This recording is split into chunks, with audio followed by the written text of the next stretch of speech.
Monsieur le chef du deuxième groupe d'opposition. Merci, Monsieur le Président. Pendant que le premier ministre ferme les yeux et s'imagine en Louisiane, ici, au Québec, les gens sont pris à la gorge par la pire crise de l'inflation en 30 ans. Le premier ministre s'inquiète de la menace existentielle des gens qui parlent espagnol en soupant. Nous, on s'inquiète des familles qui ne sont pas capables de payer leur souper. Le premier ministre est coincé dans son idéologie. Mais dans la vraie vie, tout coûte cher, les salaires ne suivent pas, et le 500 $ du premier ministre, là, il est dépensé depuis longtemps. Maintenant, il nous promet un autre chèque, mais juste si on vote pour lui. Alors, recevoir de l'argent, tout le monde aime ça, c'est sûr, mais ce n'est pas une stratégie sérieuse de lutte contre la hausse du coût de la vie. Si la tendance se maintient là, en 2022, tenez-vous bien, les gens vont payer 800 $ de plus pour le logement, 1100 $ de plus pour le transport, 680 $ de plus pour la nourriture. C'est quoi son plan?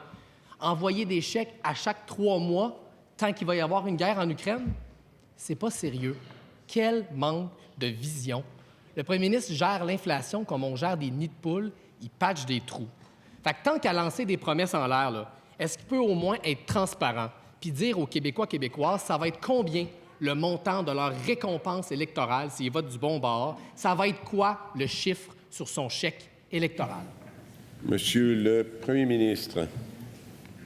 Monsieur le Président, deuxième journée de suite, le chef de Québec solidaire, il a changé un peu de mots. Hier, il disait que la menace suite au déclin du français au Québec, c'était une menace imaginaire.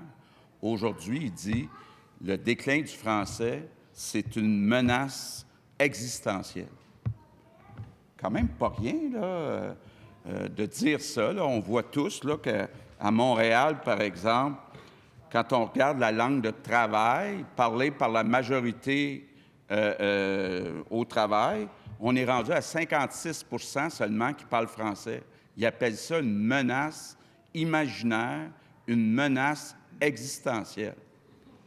Je pense que ça va le suivre longtemps, Monsieur le Président. Maintenant, les oppositions proposent, pour faire face à l'inflation, de réduire le coût de l'essence.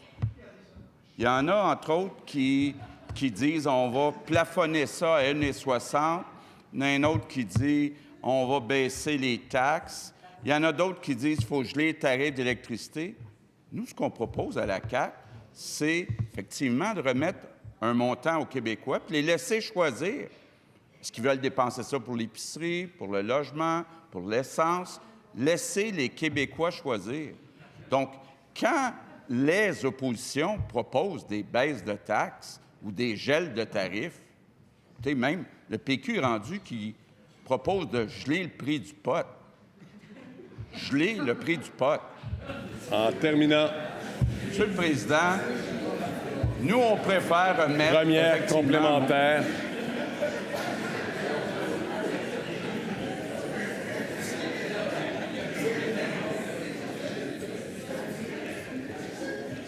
Monsieur le chef, s'il vous plaît. Monsieur le chef du deuxième groupe d'opposition, votre complémentaire. Je vous demande votre attention à toutes et à tous. Merci. À vous la parole. La réponse que vient de me faire le premier ministre était un très beau mélange de confusion totale au début et de cabotinage total à la fin. Mais l'enjeu, là, il est très, très sérieux. Les banques alimentaires au Québec sont pleines de travailleurs et de travailleuses qui bossent à temps plein puis qui ne sont pas capables de payer leur épicerie. Mais ça, le premier ministre, ça ne l'intéresse pas. Lui, il fabule sur la Louisiane. Ça va être combien le montant sur son chèque électoral? Monsieur le Premier ministre. Monsieur le Président, je rappelle au chef du deuxième groupe d'opposition qu'on a augmenté les budgets des organismes communautaires de 50 %.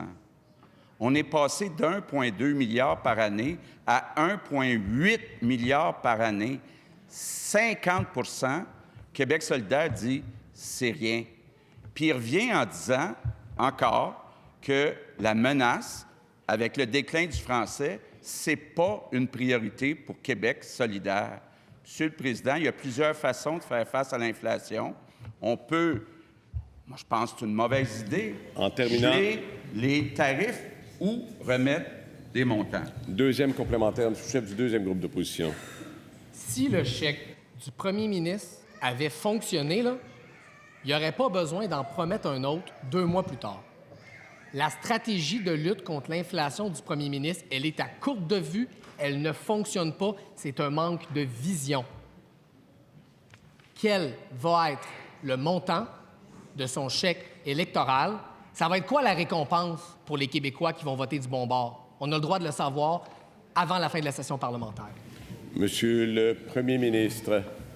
Monsieur le Président, quand le ministre des Finances a déposé son budget, le taux d'inflation estimé pour l'année civile 2022, c'était 4,7 %. Aujourd'hui, le taux estimé d'inflation pour l'année 2022 est rendu à 5,8 %. Par contre, hier, la Banque du Canada a augmenté son taux d'intérêt. Comme le disait le ministre des Finances, on s'attend à ce qu'il continue d'augmenter les taux d'intérêt, ce qui va freiner la croissance et l'inflation. Donc, je sais que le chef de Québec solidaire est un grand spécialiste économique, puis lui, il sait déjà quel va être le taux d'inflation d'ici le mois de décembre 2022. En terminant. Bien, nous, on ne le sait pas.